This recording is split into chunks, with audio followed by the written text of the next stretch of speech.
Nauzubillah. Maka ini penyebab ciri-ciri akhir zaman yang kata Rasulullah ketika ditanya oleh Ummul Mukminin Aisyah, sayakunu fi akhir zaman al-qasafu wal qadhafu wa rajmu. Akan ada nanti di akhir zaman ini lemparan batu, ditelan oleh bumi dan lain sebagainya. Apa pertanyaan Ummul Mukminin Aisyah? Aqalilun fina salihuna ya Rasulullah? Apakah orang-orang yang soleh di kalangan kami sedikit ya Rasulullah? Nabi menjawab, antum katsir, orang-orang yang soleh itu banyak. Wa qalilun minhumul muslihun, yang sedikit itu hanya yang berbuat kebaikan, yang memperbaiki keadaan. Maka tidak pernah ada umat manusia bangsa manapun yang benci kepada orang yang berbuat baik. Sepanjang zaman, dari Nabi Adam sampai hari kiamat, tidak ada yang benci kepada orang yang berbuat baik. Hanya mereka benci kepada orang yang memperbaiki keadaan. Kita sholat jamaah gak ada yang benci kita, semua senang ke kita. Kenduri diundang ke warung kopi, ditraktir, semua selesai. Tapi jangan pernah ajak mereka sholat berjamaah. Cobalah kawan-kawan yang setiap hari traktir kita untuk minum makan tersebut karena kita sholat berjamaah, coba ajak mereka sholat berjamaah. Hanya 3 kali kita sempat ditraktir lagi, setelah itu mereka menghindar. Hei dadu oyan kaai bakat mayangannya. Itu baru mengajak berjamaah. Belum lagi kalau kita menasihati mereka buang-buang waktu di warung kopi.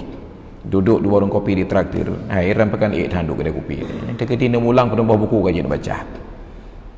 Itu menjadi pertemuan terakhir dengannya. Ke depan gak pernah terlihat lagi. Asal melihat kita datang, dia langsung bayar tagihan, berangkat aja. Kenapa? Karena manusia tidak ingin diubah keadaannya menjadi lebih baik. Maka betapa banyak orang-orang alim yang baik di dunia ini, betapa banyak orang-orang alim yang baik di Indonesia ini. Tapi yang dimusuhi hanya satu, Habib Rizik saja. Kenapa? Karena beliau memperbaiki keadaan, bukan hanya berbuat baik untuk diri sendiri. Andai kata beliau mencari aman, maka beliau sudah aman di Arab, tinggal tawaf, umrah, sa'i, haji, aman, tidak ada yang mengganggu beliau di sana. Tapi karena memikirkan tanggung jawab di negeri tempat kelahiran beliau, kemungkaran dan mafasid tersebut merajalela, beliau pertaruhkan semua risiko tersebut. Jangankan beliau, kita pun membayangkan bahwa beliau pulang kemari tidak akan aman. Tapi risiko tidak aman itu beliau jalani. Kenapa? Karena tanggung jawab amar ma'ruf nahi mungkar, maka beliau pulang. Dan ternyata terbukti bahwa itu dipersoalkan dengan berbagai dalih. Yang penting beliau harus bisa ditangkap. Maka kalau ingin hidup aman, jadilah orang baik. Tapi bila anda ingin memperbaiki keadaan, maka siap-siaplah untuk menanggung risiko. Dan itu yang disampaikan oleh Luqman Al-Hakim kepada putranya, wa'mur bil ma'rufi, amar ma'ruf, belum ada masalah. Wanha 'anil munkari, dan cegahlah dari perbuatan mungkar, barulah ada masalah. Wasbir 'ala ma asabak, dan bersabarlah atas derita apapun yang akan menimpamu. Baru derita itu datang ketika kita nahi mungkar. Amar ma'ruf tidak ada masalah.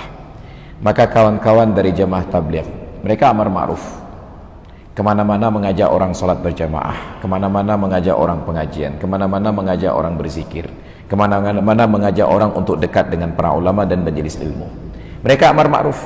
Maka kawan-kawan jamaah tabligh ini kemanapun, mereka aman-aman saja, karena mereka hanya amar ma'ruf. Tapi begitu ada yang nahi mungkar, maka mereka akan hadapi tantangan-tantangan ini di medan dakwah. Nahi mungkar itu yang menyebabkan masalah. Sedangkan kita, jangankan nahi mungkar, amar ma'ruf saja belum mampu. Maka betapa lemah keimanan kita. Saat azan berkumandang, hanya keluar diam-diam sendiri menuju masjid, bahkan lupa mengajak orang yang kita bayar minumannya dan makanannya untuk salat berjamaah.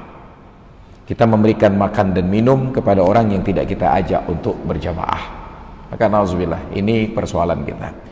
Ada golongan yang menjalankan amar ma'ruf nahi mungkar, mungkin dalam hal ini dalam tanda kutip FPI. Ada golongan yang amar ma'ruf belum sampai nahi mungkar, mungkin kawan-kawan dari kalangan jamaah tabligh. Ada yang paling bawah, sudah tidak amar ma'ruf, tidak pula nahi mungkar seperti kita. Dan kita belum terbawah sekali, karena ada lagi di bawah kita, ada yang mungkar saja perbuatannya. Dan kita masih bersyukur, masih berimbang antara ma'ruf dan mungkarnya. Tanyo bener, amai tanyo bener.